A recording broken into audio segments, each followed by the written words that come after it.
Hey everybody.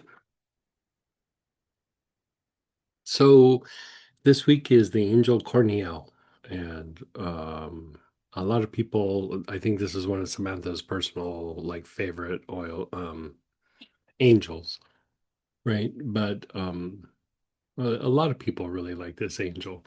And one of the things that we use it for is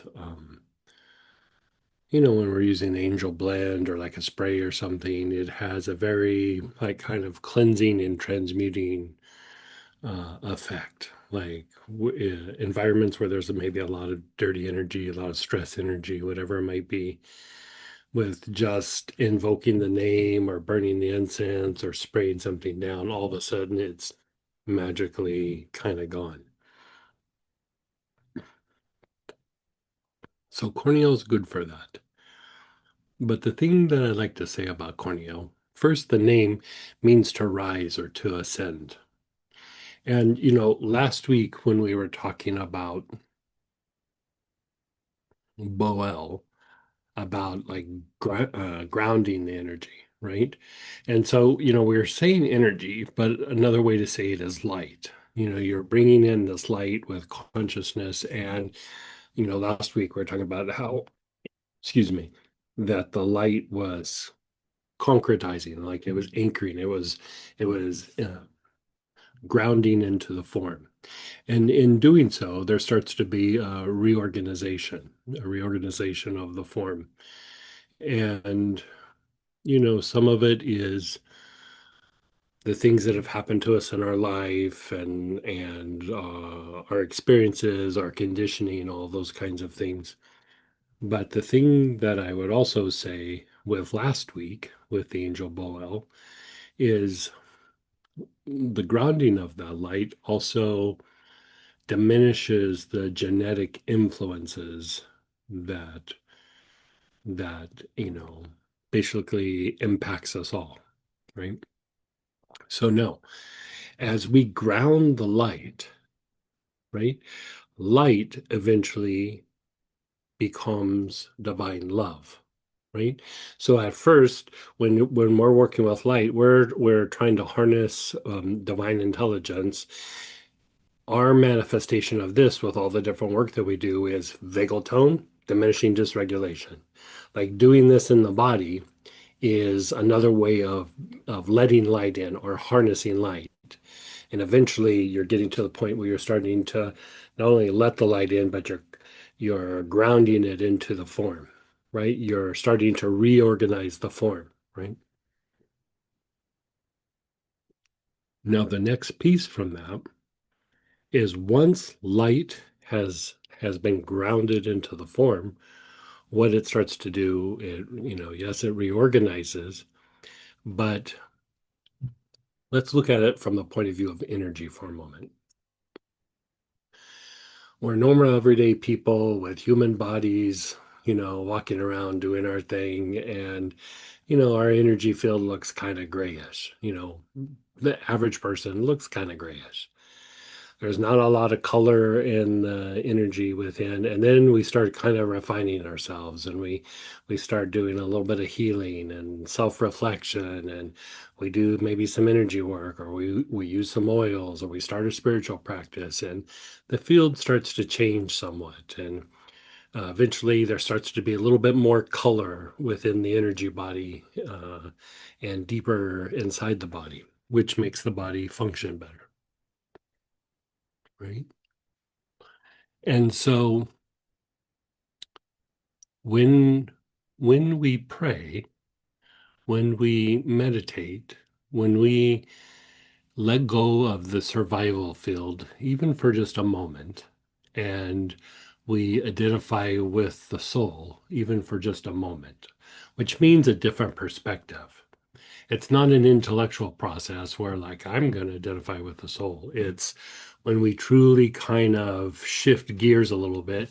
And it's a lot of times what we're calling the intuitive mind. You start to touch into the intuitive mind, right? So light starts to come in. Soul energy starts to come in. Your true nature, or your Buddha nature, your Christ consciousness, whatever you want to call it, starts to come in a little bit, right? Now, That brilliant white light comes in, and as it starts to interact with the aura, right? As soon as it starts to interact with the aura, it starts to physicalize, and it goes from brilliant white and it starts to change to gold, right? And so gold is less fluid spiritual energy, right? So the white light, the angelic energy, the soul energy, whatever's coming in is very fluid. It's a brilliant white light. It hits the aura, it starts mixing with the crown and starts going down through the body, and then all of a sudden it starts to produce gold. Now, gold is less fluid, but it's still spiritual energy, right? The heart produces pink and then eventually produces gold, right? So you could say it's a little bit activating to the heart. But the thing that I would say to a bigger degree or a higher degree is that when that brilliant white light comes in, right, and it does the tap like we talked about last time, there's still stages that happen, right? And when that brilliant white light with consciousness hits the body and starts to turn gold, it starts to make the body more receptive and makes the body more conductive to more light coming in. But part of what happens when the gold is happening is the heart is beginning to expand. We're starting to go beyond the form, right? The form being our body, our emotions, our mind, our aura, our energy body. We're starting to go beyond that and starting to experience a little bit of the astral realm. But the other thing that I would say is when that gold starts to happen is that is the beginning of experiencing divine love. And what that translates into is it starts to stabilize the body, the emotions, and the mind, right? Divine love is providence, but it's also the stabilizing factor. So when you bring the light in, like we talked about, and we're able to ground it, like we talked about last week, then the next step is it starts to stabilize the body, starts to stabilize the emotions, starts to stabilize the mind, and it also starts to stabilize how we interact with the environment, meaning like our past experiences, the past situations, the past events, active situations, difficult people. It starts to impact those areas and it starts to stabilize those.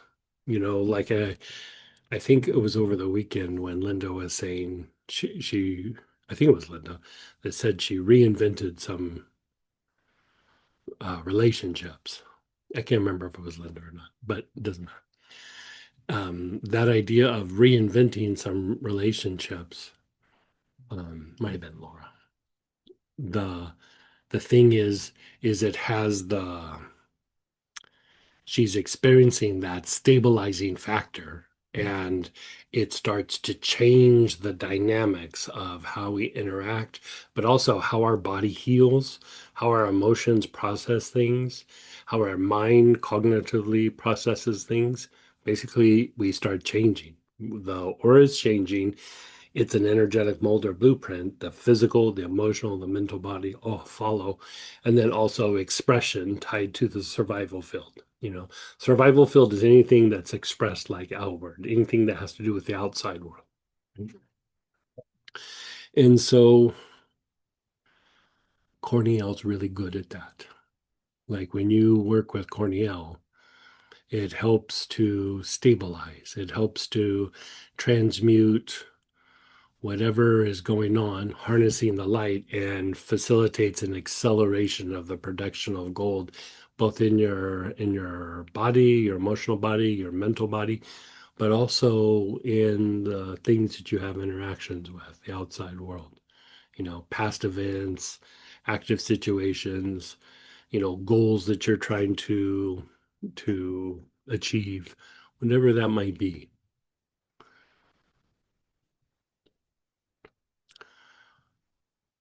So with that, let's work with the angel Corniel. So let's go ahead and have you pull out your blend for Corniel.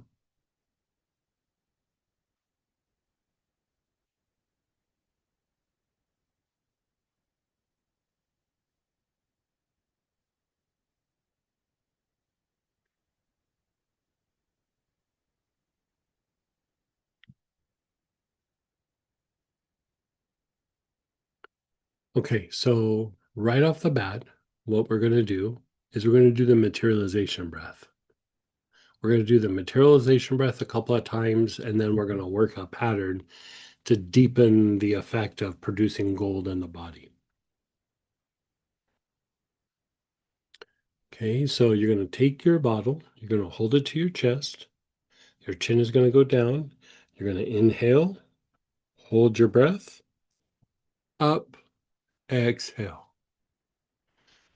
down, inhale, up, exhale, down, inhale, up, exhale, down, inhale, up, exhale, down, inhale, up, exhale, down, inhale, up, exhale, down, inhale, up, exhale, down, inhale, up, exhale, down, inhale, up, exhale, down,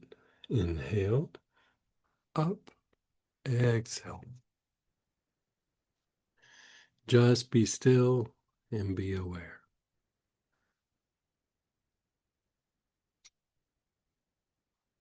Is it? Nice.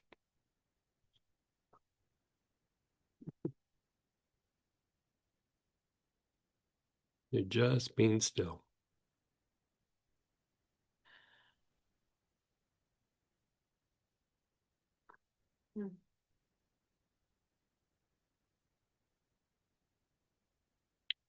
Remember, doing the materialization breath, what you're materializing is you're materializing light. So we need this fuel for then the next step of producing the gold.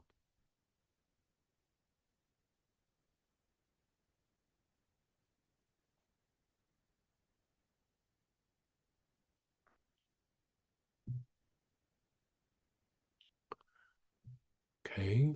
And then again, bottle to your chest, chin down. Inhale, hold your breath, up, exhale, down, inhale, up, exhale, down, inhale, up, exhale, down, inhale, up, exhale, down, inhale, up, exhale, down, inhale, up, exhale, down, inhale, up, exhale, down, inhale, up, exhale, down, inhale, up, exhale.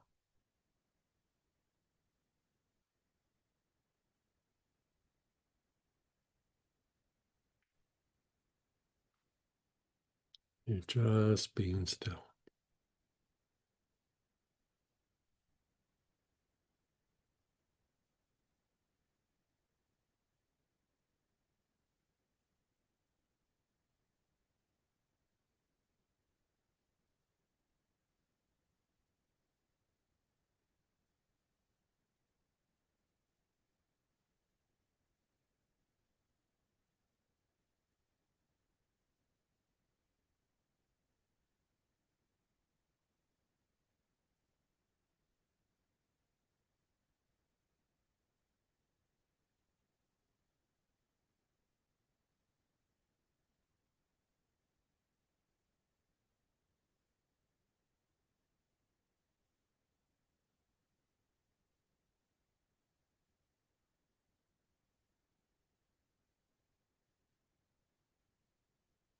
You're just being still.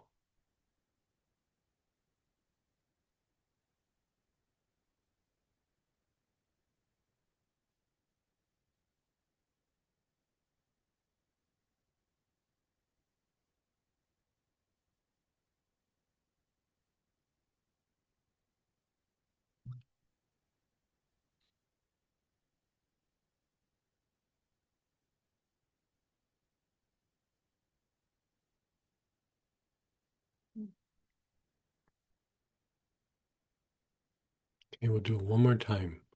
Bottle to your chest, chin down.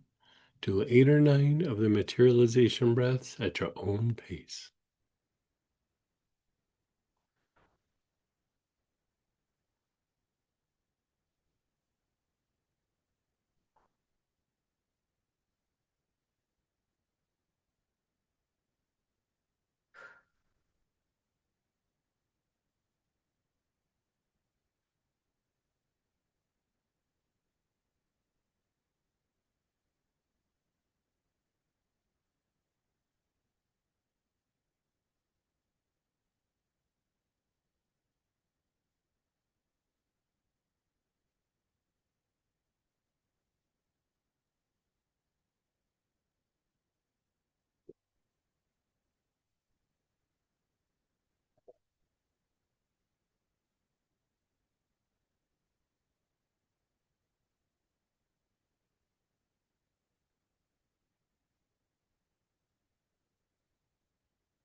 Okay, notice how you feel. Now we're going to do a pattern. Your awareness is on the bottom of the tailbone. You're taking nice, long, slow, deep breaths.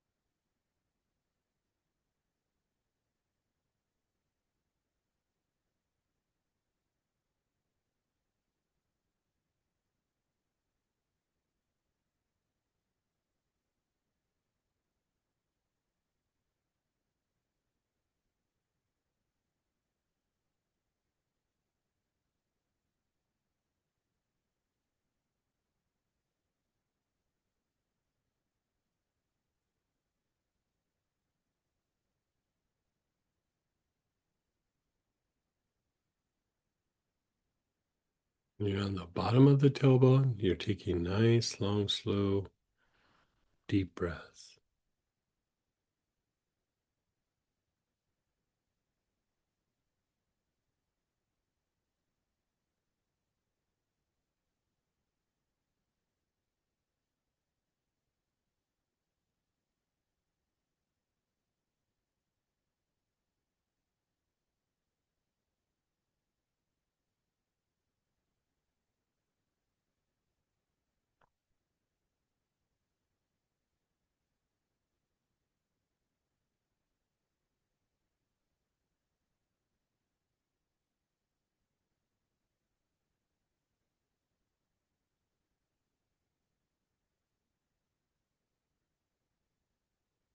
Now, move your awareness up to the spleen, which is the left hand side of the body below your ribs.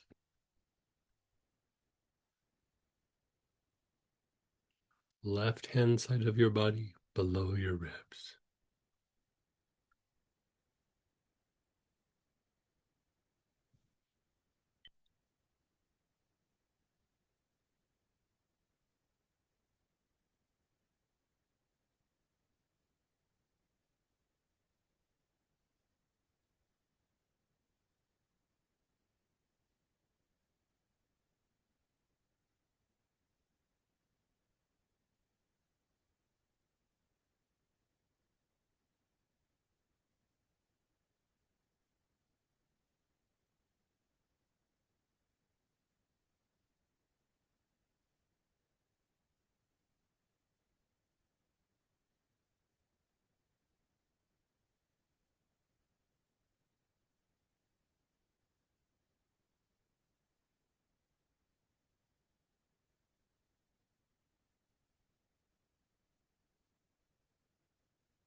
Now to your low back, the backside of the navel.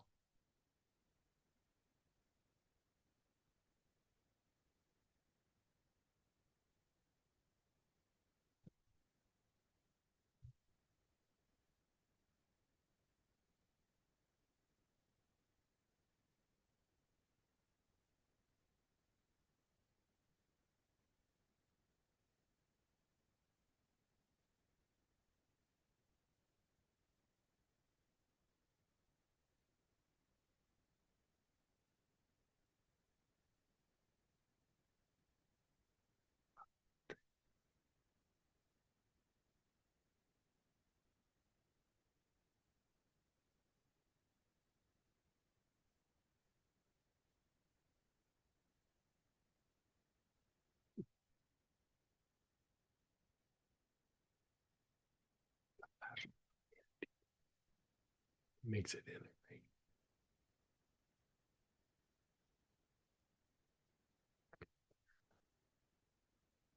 Have a different fascial blend from the end. Give it to you.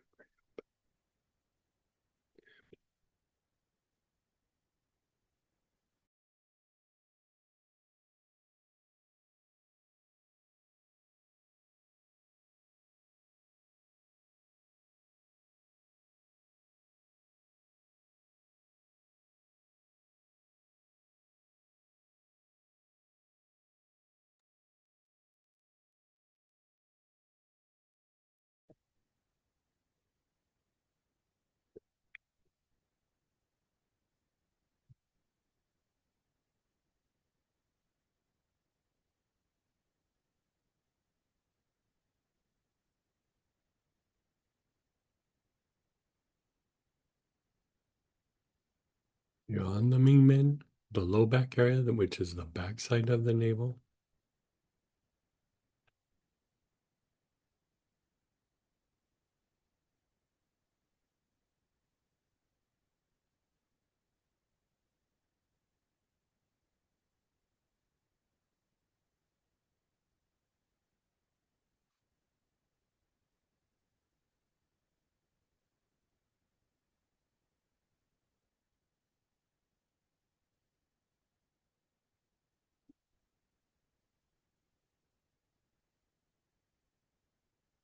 And then your awareness is on the crown, the very top of your head.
Your awareness is on the crown.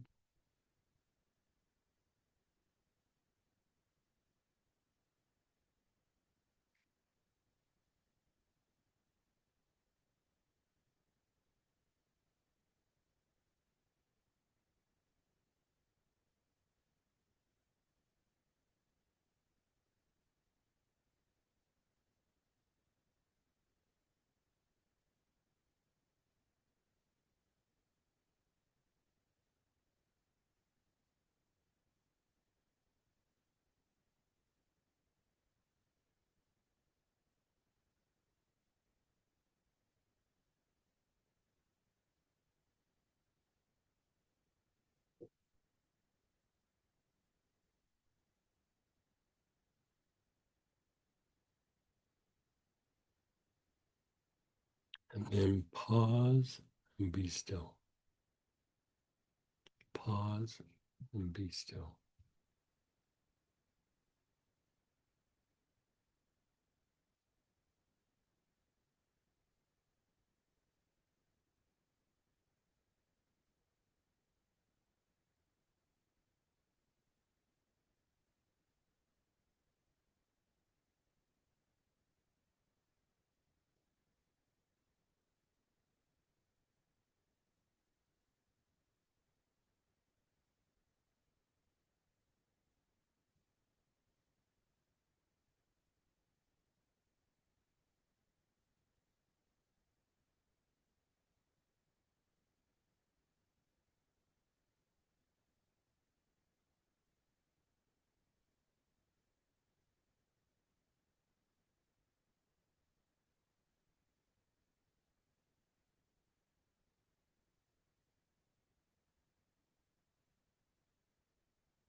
Again, you're inhaling. Your awareness is on the bottom of your tailbone.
Your awareness is on the bottom of the tailbone.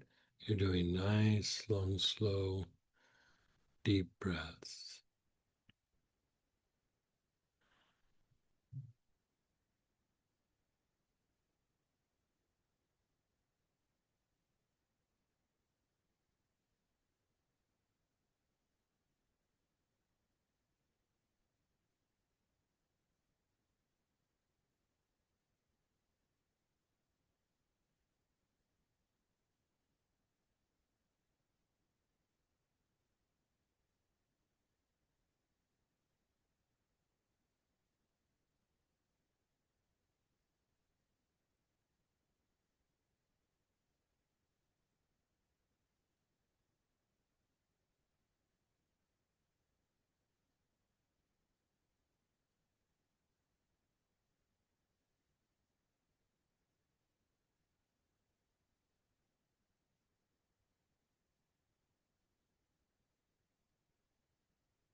Your awareness is on your spleen, left hand side below your ribs.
Your awareness is on your spleen. Move your awareness to the low back, the backside of the navel.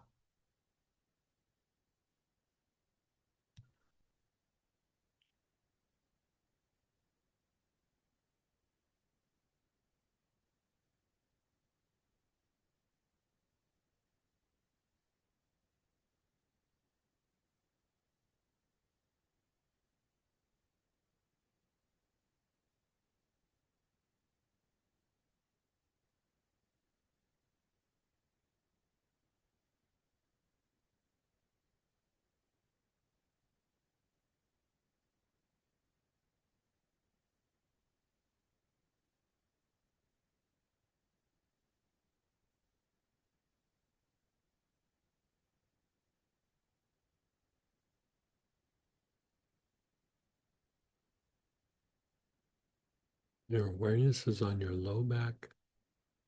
You're taking nice, long, slow, deep breaths.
And then your awareness is on the crown.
And then just pause and be still.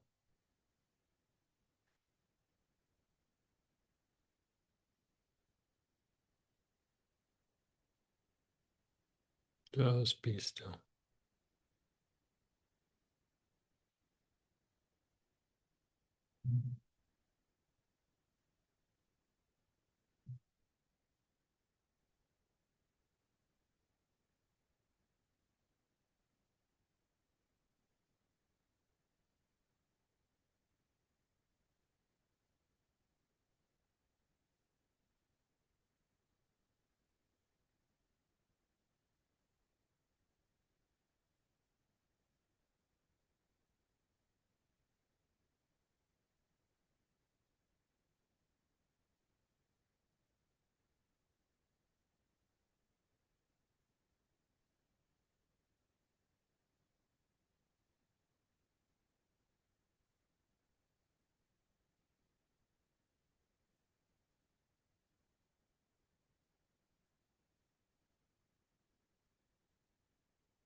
Just being still.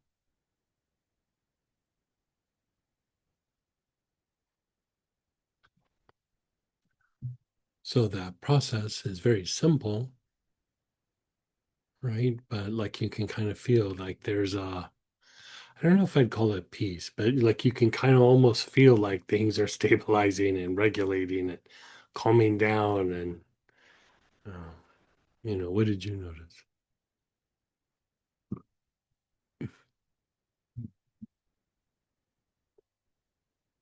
I mean, I'm not wound up, which is, I notice very significantly. But even my breath, it feels like more relaxed and deeper. Everything feels clearer. I feel more expanded, happier. Mhm. And you weren't unhappy. Mm. Like it wasn't like you had some big thing going on or, you know. So, okay, let's go ahead and unmute and type in. We are going to do another process, but let's talk about it first. Yeah, go ahead, Linda. Hey, hey. Hi there. So, you were talking at the beginning about the gray in the aura versus the color in the aura and all Mhm. that. So I Yeah. thought, well, let me just see if scanning shows me anything. So I scanned aura to gray and I got a reading. How much color, and I got a reading. And now when I scan how much gray, it substantially feels less. Yeah. And I know it's like probably temporary, but it's a very interesting thing. But when I scan for color, I get like no reading at all. It's very, I don't Really? know why. I'd probably go out farther. Oh, Yeah. okay. Yeah. The Okay. and it could be incubating because Okay. like the gold would like come before the generation of more color. So it could be like in process. Gotcha. So Yeah. like in an hour's time or something, if I Yeah. rescan, will you Yeah, get some sort hour, of reading? sometimes not even that long. Yeah. Okay. All right. So Yeah. it is, I guess I'm curious, like, is that like an accurate thing that I'm scanning? Like, Yeah. Well, it's funny that you're doing this is because I almost said like for those of you who can just scan your field for gold and then we'll scan it afterwards. And so you kind of did a version of what I was going to say to do. okay. Not everybody can feel energy, so I just didn't do Right. it. But Right. yeah, Okay. but like it's measurable. Like you can go Right. like gold, oh, Yeah. gold, and even like you said, like the the dirty gray. Yeah. We talk about the idea of the auric programs is like really about like the body, the emotions, the mind, so it's like kind of inward. And, it has to do with how our body functions and, all those kinds of things. And even if there's little pieces that have to do with something else, it's still more about inward. There's another part of the aura that is about outward expression. And, we're dabbling with it, but we're not gone into it like fully. And so it's not like it's a different part or different aura or a different body or something like that. It's just a different set of mechanics within the aura itself. And the thing that I would say is that that outward expression is kind of a harder thing to treat. Like treating the body, the emotions, the mind, treating the work programs, treating all the things we've been doing for this last while, it's like easier access. The thing about the outward expression is that a lot of times you refine that, but you have to like engage something. Like, okay, I have a hard time, you know, doing, something XYZ, cleaning out the garage. So I have to try to clean out the garage. And as I try to clean out the garage, the things that come up, I keep trying to open up the pathway to clean out the garage, you know. And then, you're like, oh, I almost got it, or I did it, and then, you know, after an hour I had to call quits, or I got overwhelmed, or, whatever it is. And so, it's the whole idea of the materialization process is about that outward expression and harnessing the emotions and focusing them and harnessing the mind and focusing them, because really, even though we feel good and we feel like we're focused on everything, our emotions still are a little bit chaotic and they go off in a bunch of different directions, and the same with the mind. I mean, it's just kind of what happens, right? And so the more that we kind of do that materialization breath, or we put ourselves on a task and work at trying to refine it, it keeps getting better and better. The shortcut is doing it with angels because it's an energy with consciousness. And so like even how we did the materialization breath here is it's refining that outward expression. And the outward expression, there's a greater potential for dysregulation there than actually in our body. Like, we can have dysregulation in our body and we feel fight, flight, but really a lot of the fight, flight is coming from the stuff that is tied to the outward expression. So first we try to calm and stabilize the body, the emotions, the mind. But then as we start engaging outward, then we can come back and go, okay, everybody calm down, stabilize. Okay, we'll do better tomorrow. Like, whatever it is. And a lot of times it's not that dramatic, but the more we do things outwardly, the more that it potentially brings things up and it pulls us out of our head and out of our story and all kinds of things. And think about times where you're having a disagreement with somebody. You go, I'm going to say this, I'm going to say that, I'm going to say this, and then they're going to go, you're totally right, and they're going to back off or whatever, and then you go and none of it plays out the way that you thought. You know, we have how we feel, but then when it comes to the outward expression, it's a different ball game, and it's a hard thing to address because it's dynamic. It's not like the body is something concrete. Like we can go, okay, we have the lungs, we have the liver, we have the spine or whatever. And so the more that the gold gets generated, it stabilizes us here. But then when we interact and express, it also is stabilizing there. Right? And so, like that idea, I mean, any angel is going to have an impact. It's going to work. You're going to work through different things, but especially something that's about like here we're talking about with Cornel, the idea of after the grounding of the light, then to take it and basically when I say like it's generating gold in the body, another way that I could say that is it's stabilizing the body, it's stabilizing the form, it's stabilizing the emotions, and there's a level or degree of integration that is beyond how we would normally integrate. Like part of how Cornel, the energy of Cornel, I should say, um, transmutes like dirty or negative energy is it yes, there's a transmutation, but it's really about the integration of the light, because if you don't bring the light in, there's no production of gold, there's nothing to produce. Like without that light, that next step can't happen. And a lot of times for the light to come in, we have to have some sort of structure, or we have to have some sort of difficulty that we then start trying balancing out, and then light comes in, then we can do the next steps, if that makes sense. It does make sense. And it brings up a question in my mind. Mhm. This might be a silly question, but where does the light come from?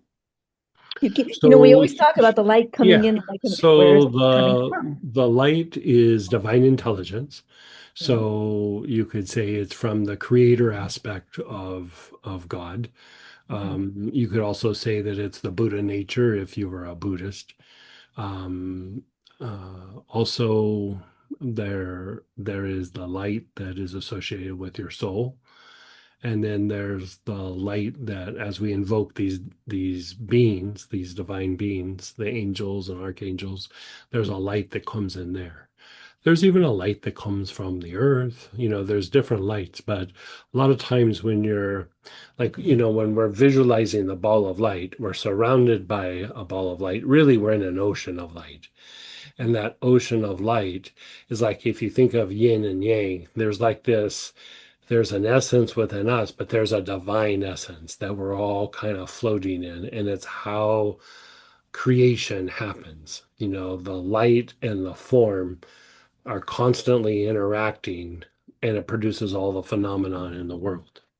So, yeah, Yeah, that makes sense. Okay, yeah. great. Thank you very You're much. so welcome. We have a couple people asking, what is in this blend? What is in Cornell? Cornel. Let's see. Give me just a sec here.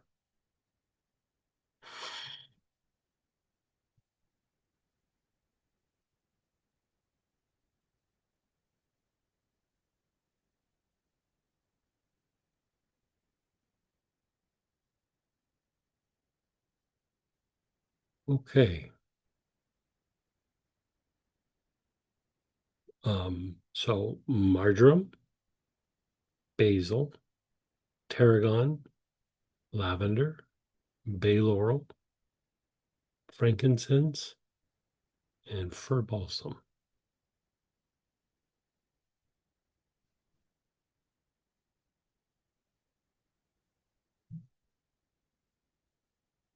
And then someone also shared, I saw deep emerald green, felt calm Mm, and like I had a cleansing. I got very cold. mm, yeah, nice. Another shared, I noticed my slow heart rate. Everything seemed more slow, more gentle. Yeah. Yeah, like I would say a lot of times stabilizing means like the relaxation of your diaphragm and your breath and the heart rate, and your jaws might start to relax a little bit. Muscle tension, might start easing a little bit. And going back to what I was talking about with Linda, and she made the comment like the gold comes in, it might float away, but it comes in. But the more that you do it, that time that the gold is there, it has a stabilizing effect on your body, emotions, your mind, and also that outward expression. And every time you do it, it's like it upgrades it a bit. And so what starts to happen is you start to be able to hold on to it for a little longer and a little longer, and it goes a little deeper, and then it's a little bit more prolific, with our outward expressions and things like that. And so the more you kind of consistently, it doesn't always have to be with Cornell, but the more that you work these aspects, the longer it will last. And, eventually what happens is, if you think about the we're saying things like, oh, how long does it last? Well, with the intellect or the sympathetic nervous system, everything's in repetition. And so what's happening is you have this repetition, but then you keep bringing in the light, which is like a little bit of an upgrade. And then it's like, whoa. And then it goes back to its repetition, but it's like it's a new repetition.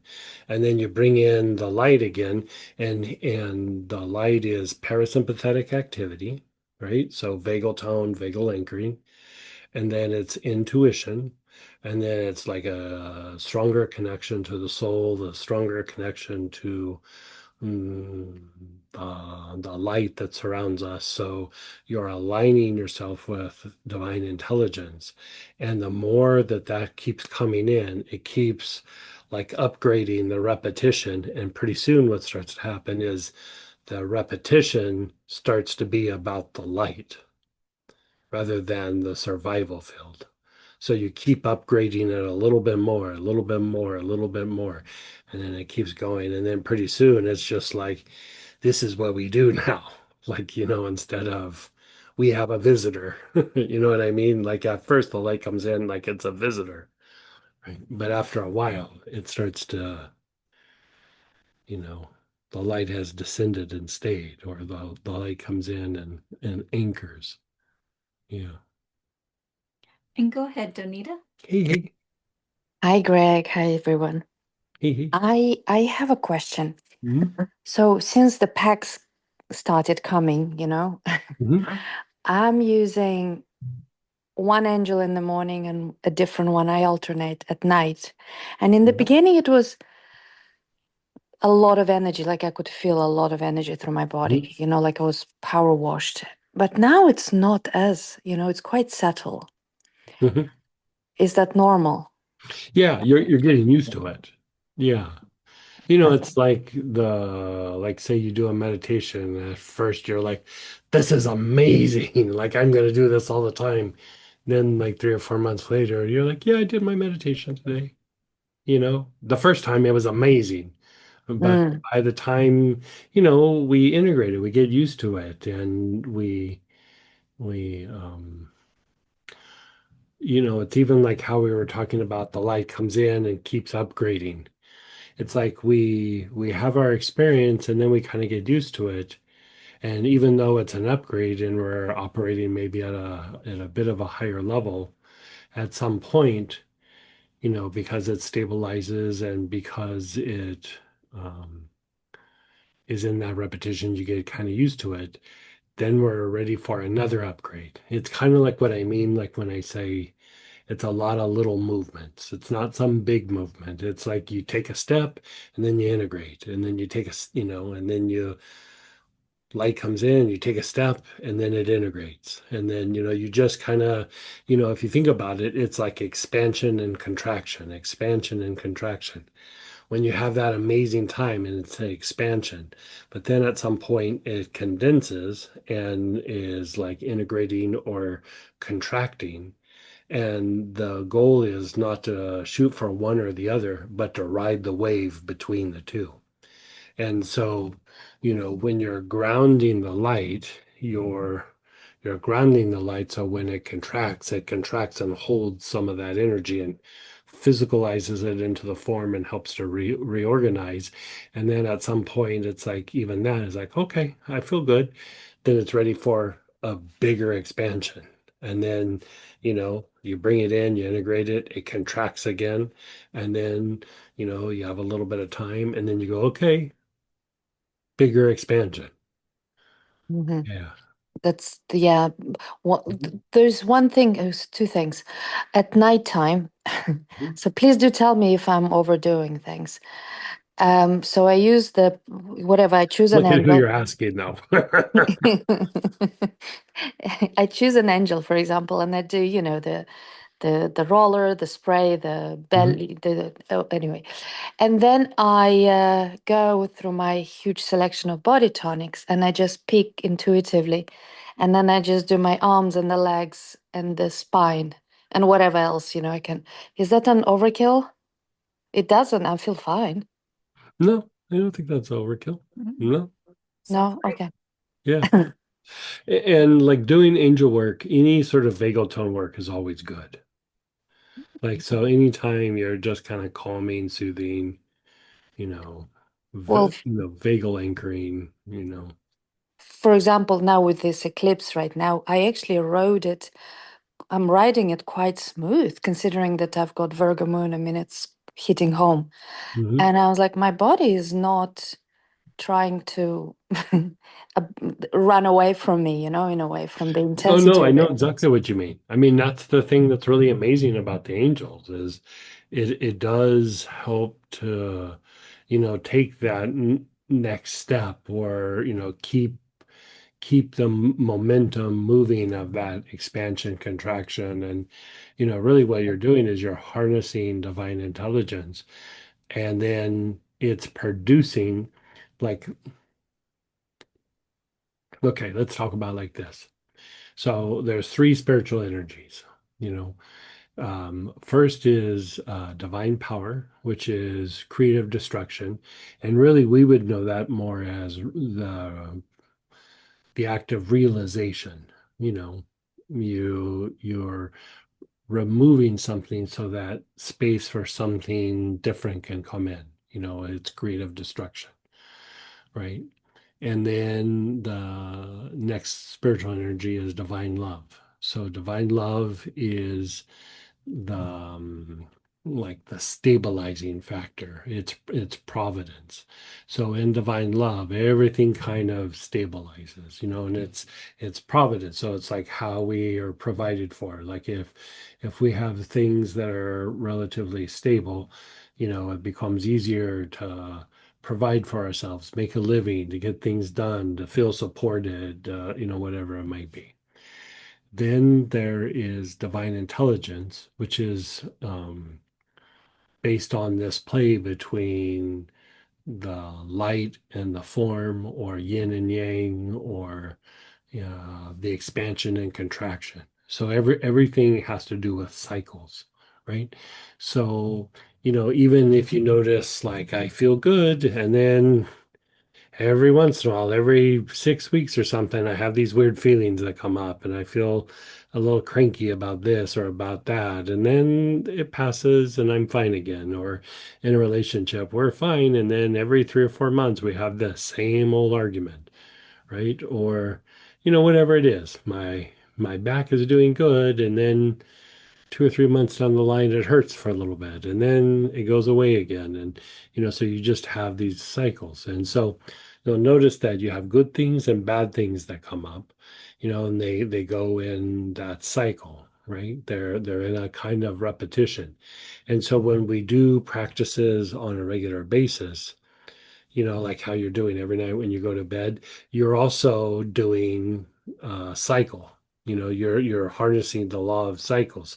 And so you have this positive thing that you're doing, repetition, repetition, repetition, so that when the negative thing comes up, it's like it kind of keeps knocking it down and knocking it down and knocking it down.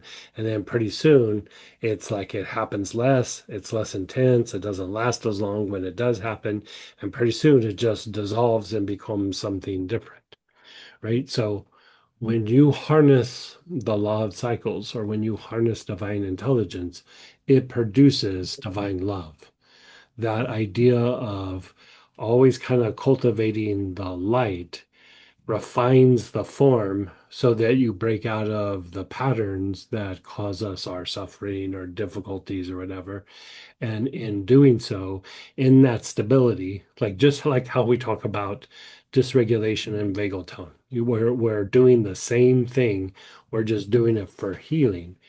You keep increasing vagal tone so that when the body starts to get agitated, it still gets, smacked down, and then pretty soon the body stabilizes.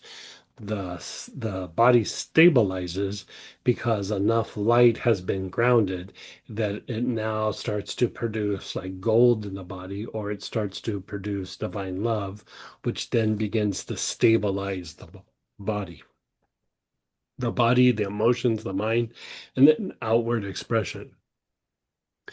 And then from that place of stability, we begin to realize things. Yeah. Wonderful. Yeah. Yeah. So, like, even with what you're talking about, it's like, if you weren't don't going at it so intensely, you'd probably still be having a little bit of the more like, oh, but this is amazing. Where now you just feel like you drank a glass of water. It's like, yeah, it's good. I was a little thirsty. I feel good now. Right? It's like Yeah. even though you're putting it all on, but it's because you've kind of reached this other level where things are stabilizing, where you're like, okay, I'm ready for a little bit more. So it's either you'll have a deeper level of going deeper into the cycles, or you'll start to have like little realizations about something. So a realization can be different things. It's not just like you sit and you're like, oh, I realize that I've been doing this particular thing all these years, or some great spiritual or mystical, piece of information. Sometimes realization is innovation. Like you're in a particular situation, you're like, you know what, I'm gonna do something different now. I'm gonna step out of the box. I'm gonna heal this. I'm gonna innovate this. I'm tired of doing this over and over again. How can I step up my game in this area? So it starts to, like, if you think about it, innovation is about outward expression, right? You're expressing something outward, and you're problem solving, innovating, breaking out of a loop, out of a boundary. This is kind of that joke that I say about I'm tired of living cage free, or in a cage. I want to be cage free. And that cage free is that outward expression that is associated with innovation. Like, you're gonna, yeah, this might be the way I've always done it, or yeah, this is the way my family did it, or this is the way I was told to do it, but you know, new set of rules, different things going to happen, and you start refining that expression. Yeah. I started having big dreams, and since I've been Yeah. doing this, and just also like it feels deeper but calmer, Yeah. neutral. It's very Perfect. neutral, Yeah. it's not neutral, but it's like, oh, what's the big deal about this, Exactly. And also the dreams, I'm not trying to, oh, what was that? What was that? What was the Right. significance of it? It's like, oh, whatever, Right. because it's processing. Because I Right. also, what I do is I take tinctures, and I like to do sisters at nighttime. And, so I'm just, I'm fully embalmed and anointed and everything and marinated. And then I go to I sleep. think you kind of nailed it though. Like that's the thing, like with the outward expression is your perceptions will start to shift. Like you don't see things quite under the microscope where it's just all like right here. You're starting to go like, hey, what's going on here? What about this? What about that? And like you said, like you kind of wait for things to unfold and unwind. And yeah, it's a different animal. And even the idea of like the dreams, you know, it's almost like what's the message that I'm supposed to get out of this? What is my dream saying? Rather than what does it mean? It's like what is it saying? Like what is it trying to tell me? It's like when I traveled with the medicine man, it was always about listening to the communication of like the different plants and the different the different animals or whatever. Like whenever we were there, it was about gathering the information, but it was about always about listening. You're always listening, Mm. which is very in the intuitive mind. You're letting in information. The intellect tries to seek out what it already knows. It's trying to validate itself. But intuition, you're just sitting there like going, okay. I think I've told that story where he told me to go out and pick a bunch of sage. And, I was in my early to mid 20s. And he goes, you have to ask the plant. Before you pick it, you have to ask.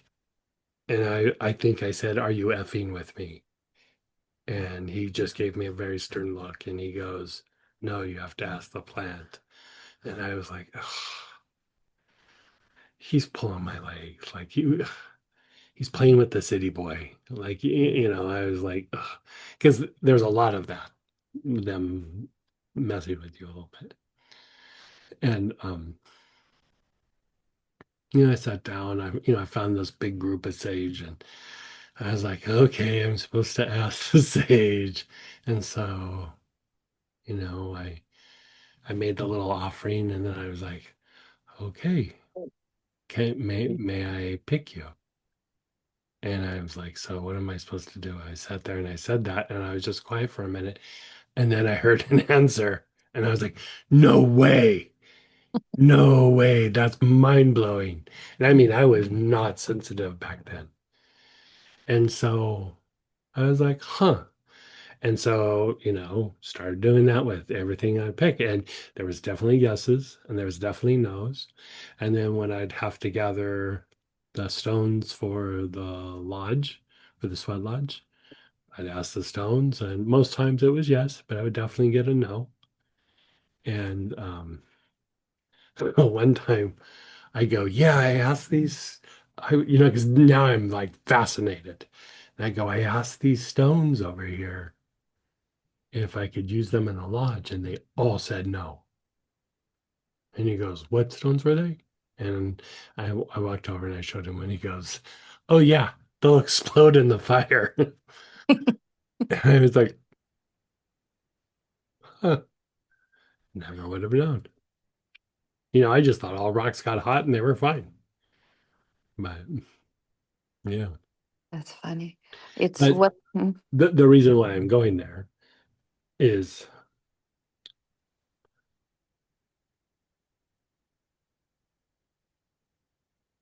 that's like a different form of innovation. You know, paying attention to our surroundings. We're in our head a lot. And the more that we kind of can quiet that down and then like really look outside of ourselves, the information comes very easily. It's the we block it with our filters and the stuff that it's got to go through. amen to that. Yeah. I walk the dogs every day. Well, when and I'm in the country, so there's certain loops that I do, and there's like animals, Hmm. goats and horses, alpacas even, and they started talking to me, some of them, Hmm. and we stop, and I talk to them, and it was just like, but it's like loud. I can hear them. It's like they stop, they look, and there is a. I don't understand it all, but there's an interaction, and Hmm. it's like I look forward to them, and they like I can feel that they like the neighbors' horses. They wait for us and they watch us coming, and we stop and we just connect.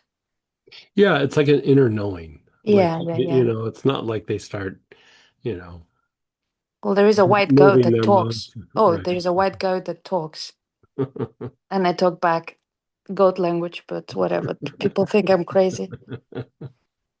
But anyway, thank you, Greg. This You're is so welcome. this is very.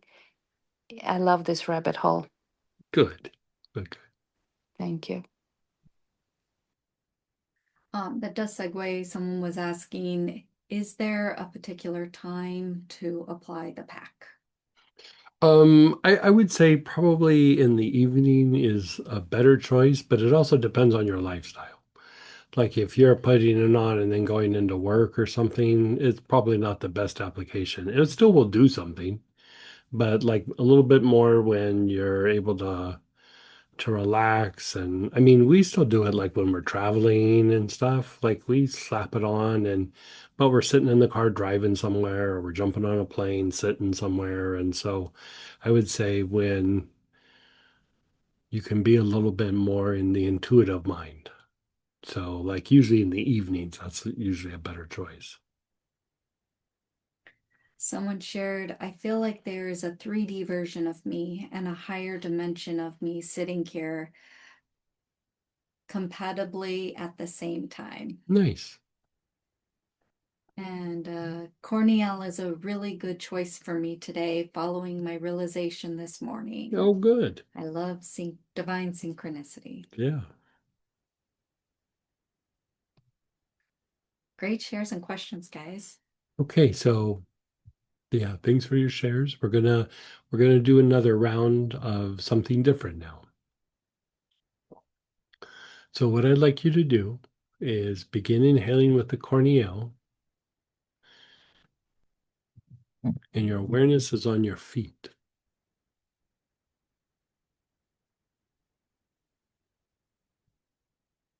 Your awareness is on your feet. You're taking nice, long, slow, deep breaths.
Your awareness is on the soles of your feet.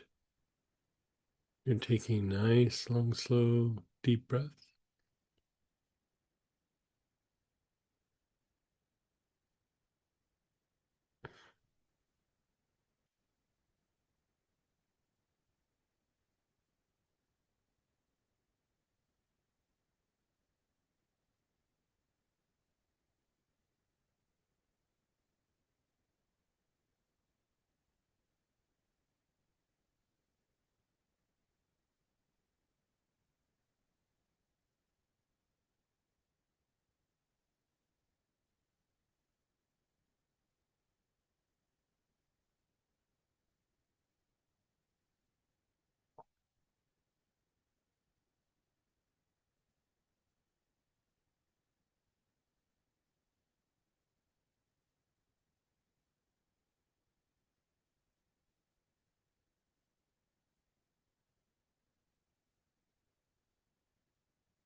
Okay, and then pause and let go for a moment. Pause and let go.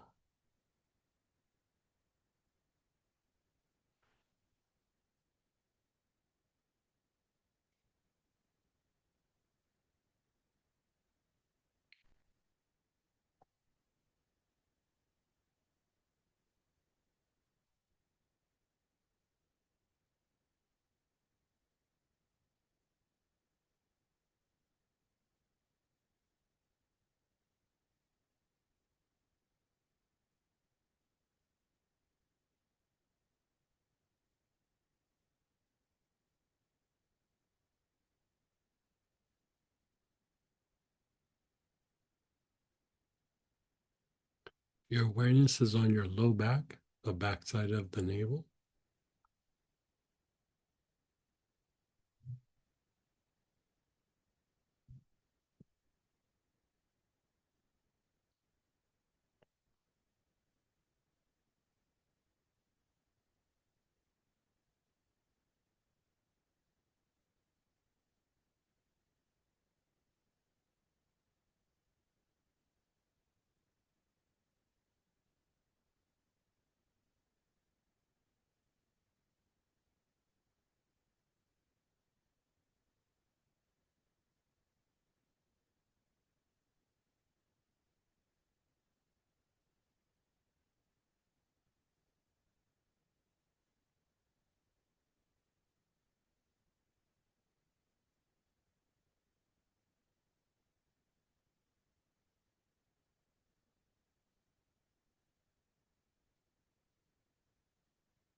And then move your awareness to your spine, your whole spine.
Your awareness is on your spine.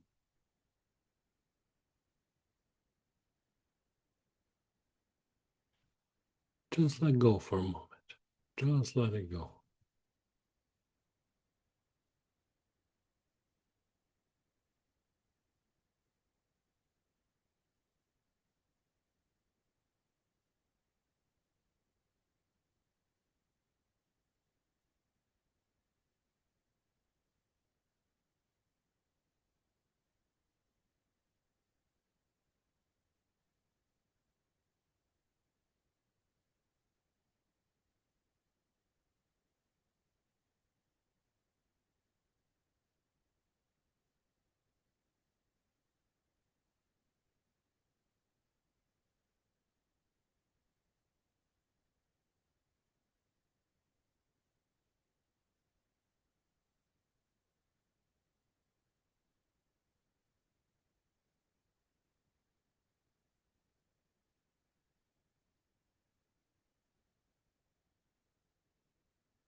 Your awareness is on your spine. You're taking nice, long, slow, deep breaths.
Your back heart, that area between your shoulder blades.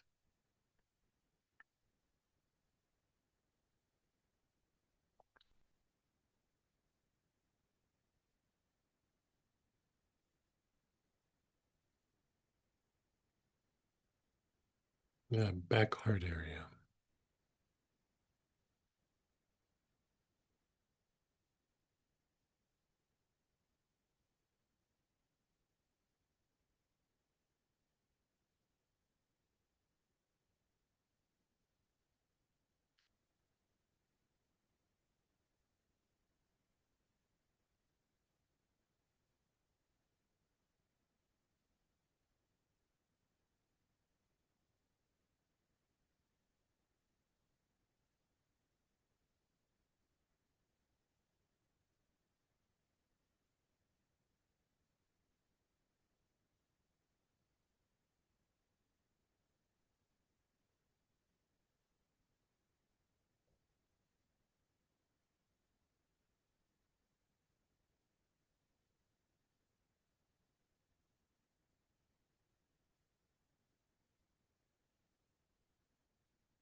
Your back throat, the middle of the back of your neck.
You're pausing and letting go.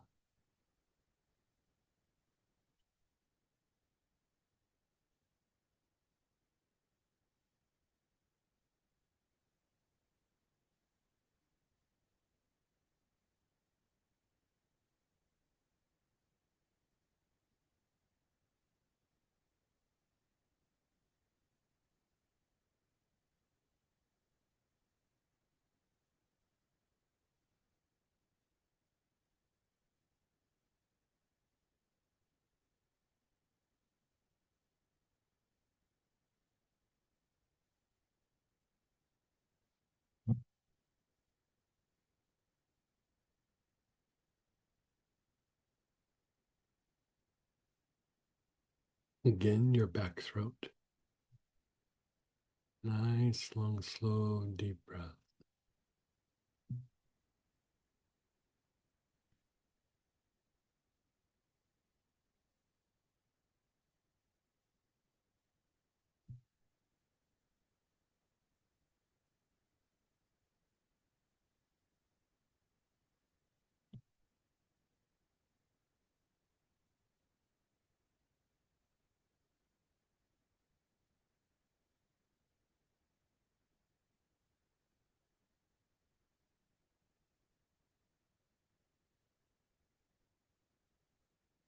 Move your awareness to the tip of your nose.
Your brain. Your awareness is on your brain.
Your awareness is on the crown.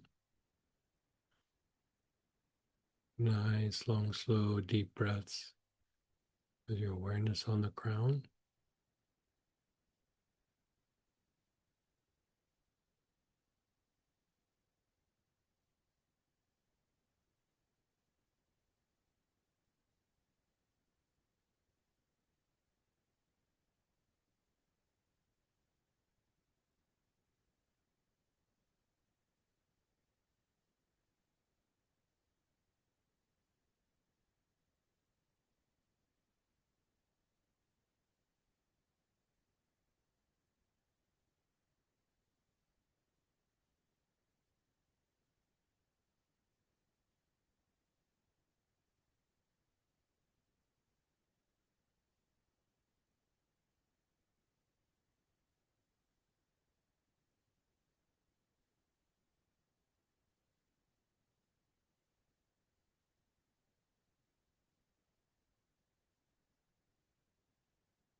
Your awareness is 12 inches above the head.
And then just let go.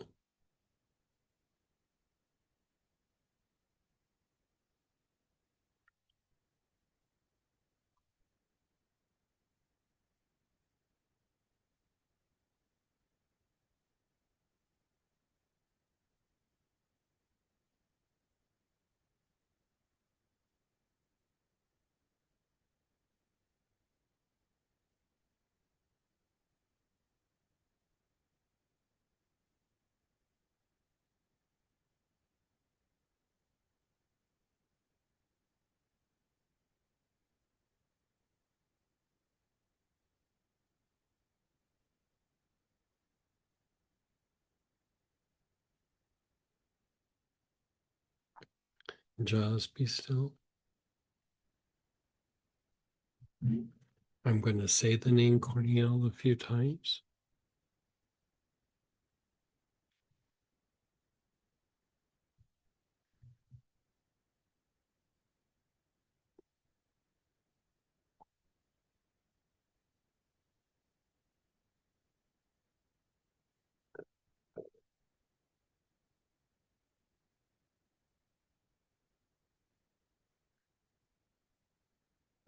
Oh.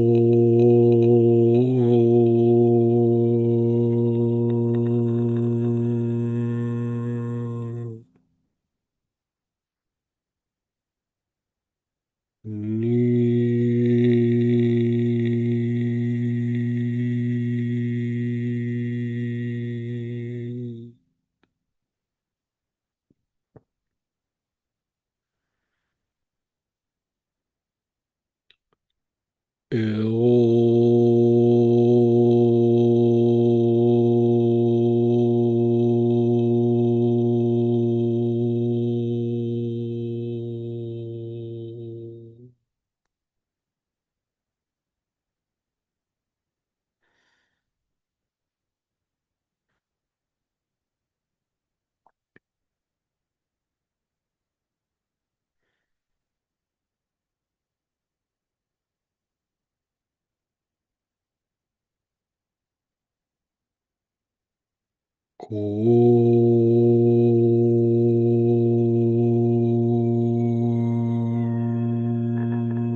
Okay, check in with how you feel.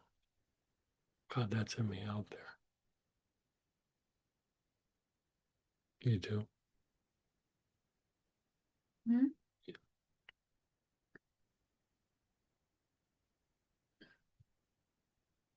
So let's go ahead and do shares and questions. You could unmute yourself. You could type in.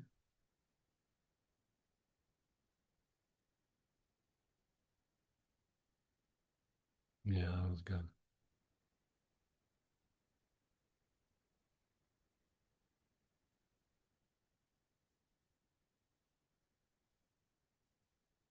If no one shares, can we do it again? Well, we still have another process we're going to do. Oh, we have another process too. Awesome.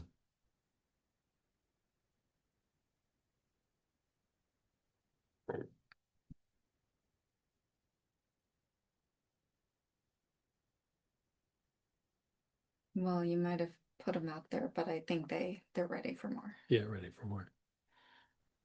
Okay, so you're going to have the oil and begin inhaling. Your awareness is on the forehead.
Your awareness is on the forehead.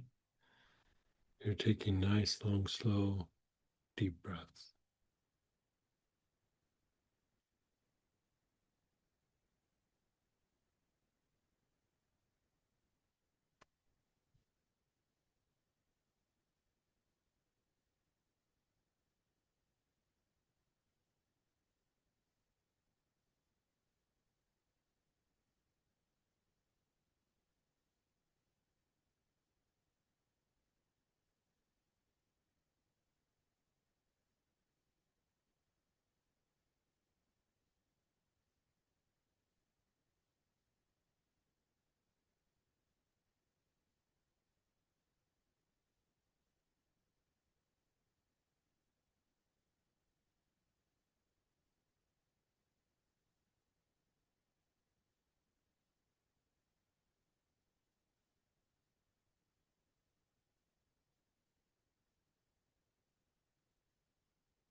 Move your awareness to the back head. Your awareness is on the back head. You're taking nice, long, slow, deep breaths.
Your awareness is on the sides of your head.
Your awareness is on your brain.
Your awareness is on your brain. You're taking nice, long, slow, deep breaths.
Move your awareness to the high heart, this little area, this notch between your two collarbones, the high heart area.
Now, visualize yourself in a ball of light. You're completely surrounded by a ball of light.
Just let go. Let go of it all. Just let go.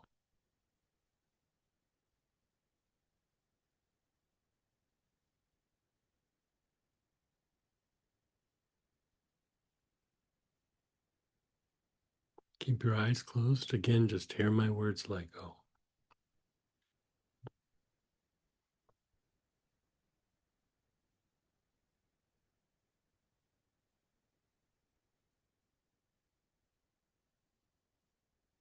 Cool.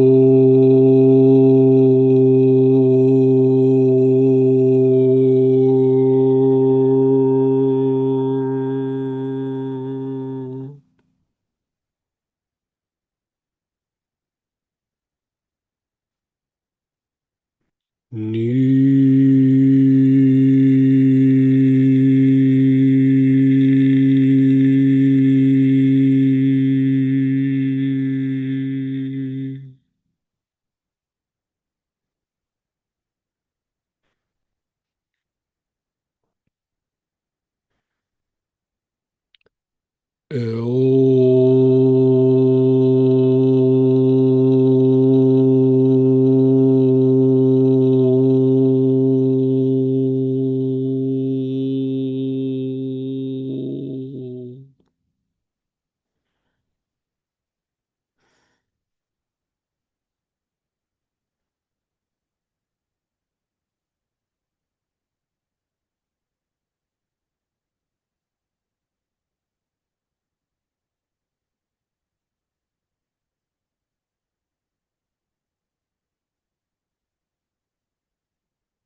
Okay. Hope you guys had a good session tonight. Next week is the angel Damiel. So we'll be doing a practice specific to Damiel. And we're going to slide over to the Tuesday night prayer petition blessing for Astara. So if you want to kind of keep riding this wave, we're posting the link. You can join us. And tomorrow night we're doing a deeper healing session at 7, and at 6 Central Time is the Astara session. So hopefully you can join us somewhere. Take care.